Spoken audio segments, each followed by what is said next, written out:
grâce à fleuve nde ozomona tozobika tokangi mwa bambisi toteki mosusu pe tole ezosunga biso na bana mpona vivre soit bamakambo ya classe bamakambo ebele mais ozomona kaka ke fleuve oyo ezosunga biso na makambo ebele apart kaka bambisi mosusu komona ye etikeli biso sable wana tobanda kozwa ngo tozotekela bato bazolinga kotonga bandako grâce kaka ya fleuve oyo yango wana nauti bazwi banda ilebo ti naye kokoma mpe na Kisasa kaka na fleuve kaka nzela kaka ya mai.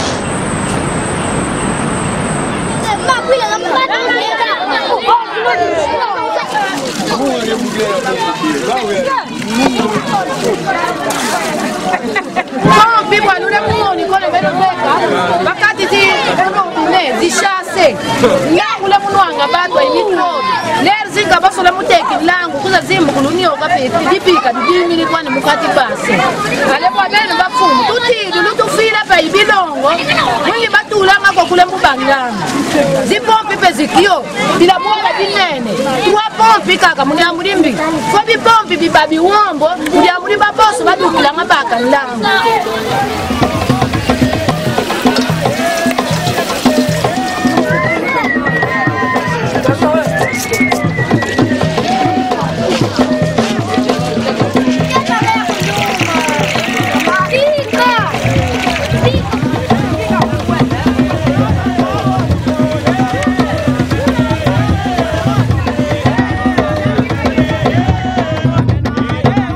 Pour faire face aux divers enjeux autour des usages multiples de l'eau, les chefs d'État du bassin du Congo, à savoir la Centrafrique, le Cameroun, le Congo, la République démocratique du Congo, qui ont créé en 1999 la Commission internationale du bassin du Congo, Ubangi Sanga en abrégé SICOS.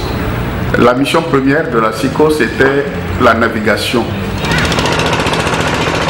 Aujourd'hui, de plus en plus, le transport est perturbé à cause de sa saisonnabilité. Saisonnabilité due au fait que, à l'époque, on arrivait à naviguer 12 mois sur 12.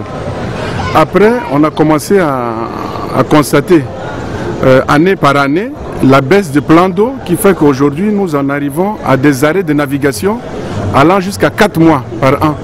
Et ça pénalise très fortement les opérations d'exploitation, surtout au passage d'un point critique sur l'Ubangi, dans le seuil rocheux de Zinga, où nous sommes obligés d'attendre, de couper la navigation à partir de fin décembre et pour reprendre vers les mois de mai-juin.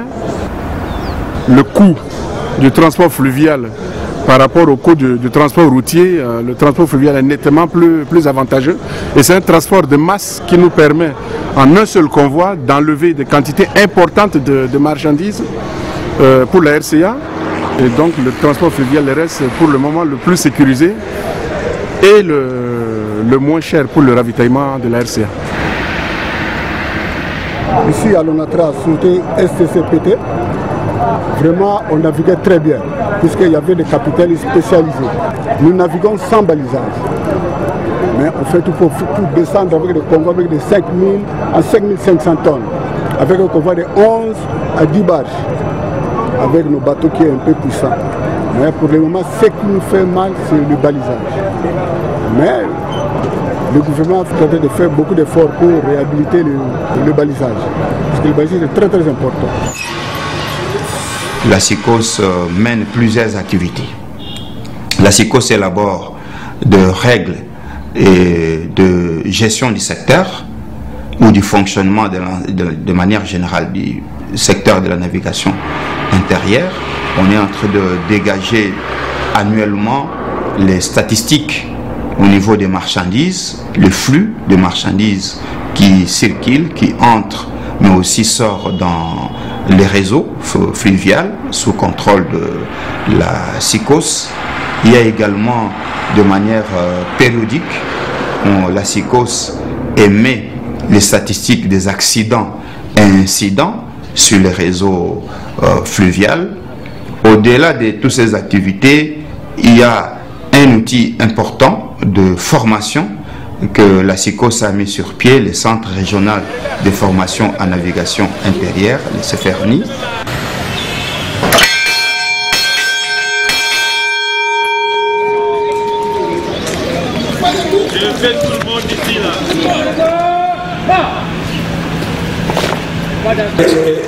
C'est arrive et vous remarquez que sur le signal double planche,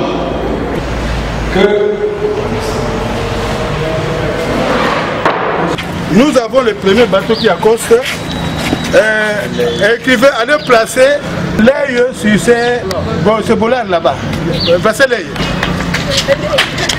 Suis-je convaincu que vous êtes désormais mieux outillés, non seulement par rapport à la connaissance générale en construction navale, mais aussi et surtout quant aux procédures de délivrance des certificats de navigabilité pour mieux faire comprendre aux armateurs et aux propriétaires des bateaux de navigation intérieure la nécessité de mettre leurs bateaux aux normes de la SICOS.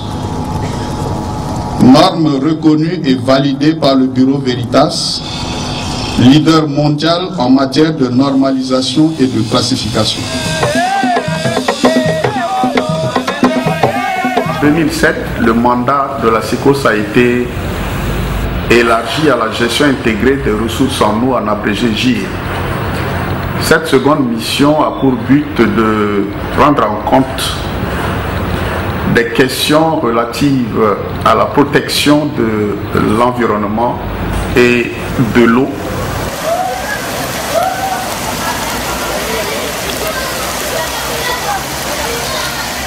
C'est une des régions très riches en biodiversité, très connue à travers le monde. Vous savez que ça fait partie des 3 grands bassins du monde. Et donc vous y trouvez une très grande diversité de la faune et de la flore, des espèces très rares et endémiques comme des gorilles, des okapis, de bonobos, des espèces qu'on ne trouve nulle part ailleurs. C'est une région très riche en eau potable, et ce qui fait que la forêt du bassin du Congo renferme presque plus de 50% de l'eau douce de toute l'Afrique.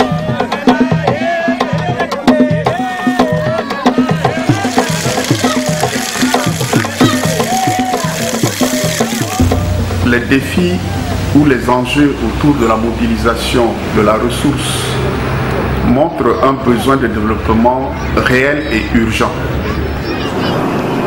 Le bassin du Congo offre d'énormes potentialités hydroélectriques, estimées à plus de 150 000 MW, ce qui couvrirait une grande partie des besoins énergétiques du continent africain. Aujourd'hui, ce potentiel est utilisé à 2%, ce qui permet de desservir à peine 6% de la population des pays de la SICOS. Yo yo yo yo balabwe. Ah yo yo yo yo yo yo yo yo yo yo yo yo. Qui dit centrale hydroélectrique, c'est-à-dire que c'est la conversion de l'énergie hydraulique en énergie électrique. Vous avez vu le barrage. Alors pourquoi les barrages? C'est pour créer vraiment une réserve d'eau qui va justement alimenter l'usine. Comment alimenter l'usine? L'option qui a été adoptée compte tenu des reliefs qui est très accidenté, c'était une galerie souterraine. Donc on a pris toute l'eau de la rivière, on a dévié sur une galerie pour monter en puissance les machines ici. Il faut ouvrir les vannages, il faut faire appel à l'eau. Nous sommes sur un réseau interconnecté, c'est-à-dire qu'il n'y a pas qu'un Zilo qui est la centrale ici au Katanga, il y a la centrale de Nseke, il y a la centrale de Mwadimbu Chakoni, et nous ici, et une partie qui vient de Inga Kolesi, de Inga jusqu'ici à Kolesi. C'est au réseau de distribution d'alimenter KCC, d'alimenter Likasi, d'alimenter Lubumbashi, d'alimenter Kisenge Manganese, les villes de Lubumbashi, Kikuchi, jusqu'à Kasumbalesa. À un certain moment, quand nous avions assez d'énergie, on exportait même de l'énergie à l'extérieur.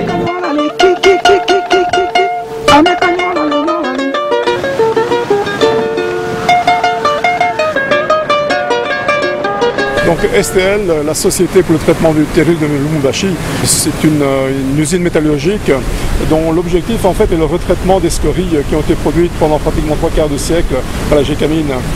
Pour la production de cet alliage blanc, on a besoin de deux éléments essentiels. Un, l'énergie électrique et deux, l'eau. Au niveau de l'eau, élément essentiel également, l'eau qui est pompée à la rivière est avant tout traitée. Ensuite, elle est stockée dans les différents bassins de stockage. Et ensuite, on l'utilise. Et il y a principalement deux utilisations. La première est le refroidissement des équipements. Dans une usine métallurgique, tout est en contact avec le feu, donc tout est chaud, comme vous avez pu le voir. Donc l'eau sert à refroidir. Et deuxièmement, c'est pour la granulation. Vous pouvez voir d'ailleurs derrière moi, le résultat, c'est la vapeur d'eau en fait qui s'échappe d'une de nos cheminées.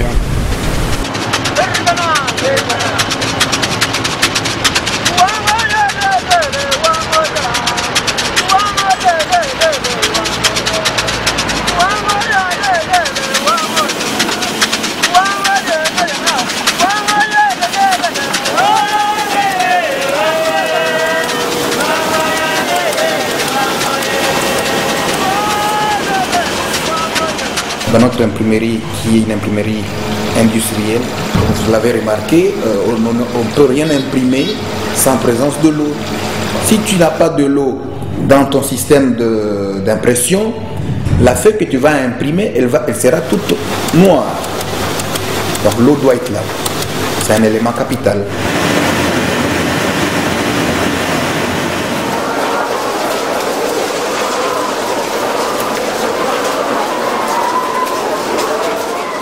Ici, nous sommes dans la ferme de Maluku, comment poutrer.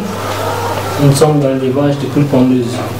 Alors, ce sont des poules qui ont des exigences qu'il faut vraiment suivre de près, surtout l'approvisionnement en eau. Nous utilisons l'eau du forage. On est foré à 170 mètres de profondeur pour avoir de l'eau pure pour les poules. Nous avons une pompe et de là, ça pompe l'eau à la citerne.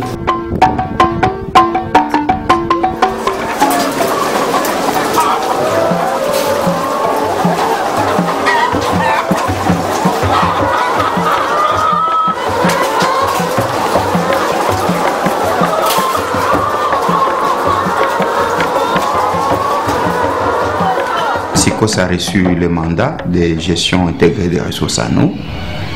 Ainsi, elle doit connaître au préalable cette ressource.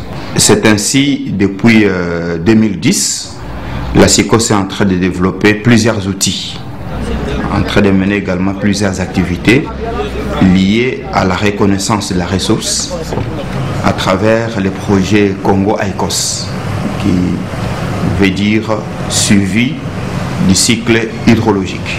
Vous savez, sans la donnée, on ne peut pas investir dans les domaines d'infrastructure, tels que le barrage, tels que les ponts. C'est la donnée hydrologique qui détermine leur dimensionnement. Ainsi, vous remarquerez que à gauche, à droite, il y a des infrastructures telles que des barrages qui sont construits, mais on n'y trouve pas les débits turbinables où il y a des problèmes d'ensablement.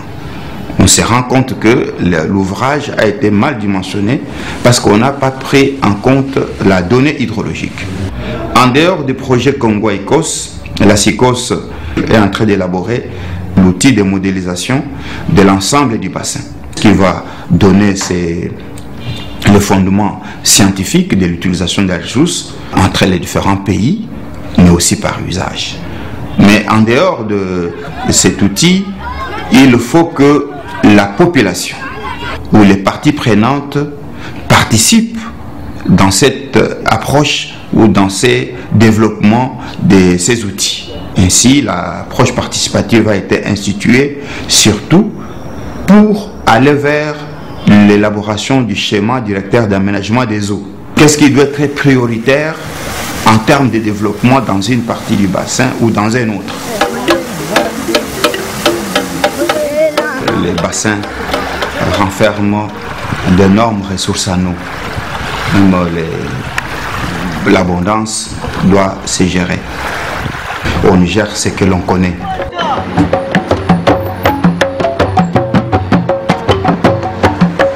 Afin de mener mener à bien tous ces projets. La SICOS est aidée tout d'abord par les États, donc que ce soit à travers la CEMAC pour les pays membres de la CEMAC ou à travers le Trésor public pour la RDC.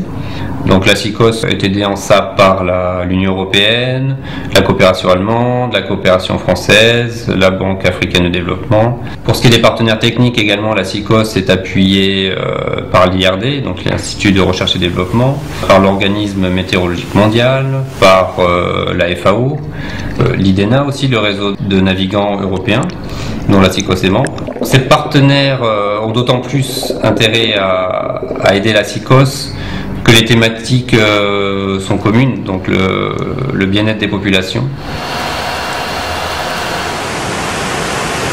Dans nos démarches à la SICOS, nous avons privilégié la participation de tous les acteurs publics, privés, étatiques et non étatiques à la recherche et à l'élaboration des solutions qui soient le plus proche possible des besoins réels des populations. C'est de cette façon qu'ensemble, nous pourrons assurer le bien-être des populations du bassin dans un cadre sain, dans le respect les uns des autres et aussi dans le respect de notre environnement. Tanga tanga